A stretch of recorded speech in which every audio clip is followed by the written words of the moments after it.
আসসালামু আলাইকুম ভিউয়ার্স। তো খামার যারা নতুন করতে চান তাদের জন্য কিছু বিষয় নিয়ে কথা বলবো আজকে। তো প্রথমত আপনারা যারা খামার করবেন তারা জায়গা নির্বাচন করবেন, ভালো জায়গা, মানে গরমের সময় গরম কম লাগে, ঠান্ডার সময় একটু রোদ পড়ে।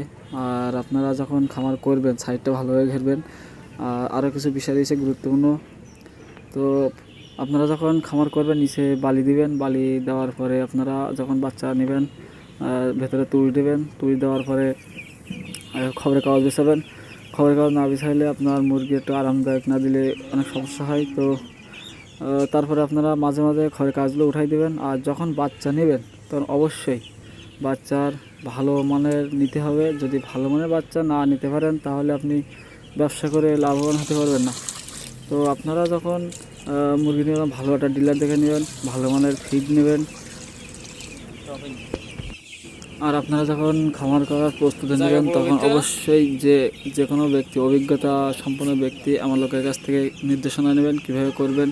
এক এক জায়গায় এক এক রকম সিস্টেমে করে। তো আমাদের এখানে নিচে বালি দিয়েই করি আমরা। তো বালির ওপরে করলে আল্লাহর মধ্যে কোনো সমস্যা হয় না। তো আপনারাও করতে পারেন। আপনারা খামারের সাইড অনেক সুন্দরভাবে ঘেরাবেন যেন কোনো ছুঁচো, ইঁদুর বা বেজি না ঢুকতে পারে, এদিক থেকে খেয়াল রাখবেন।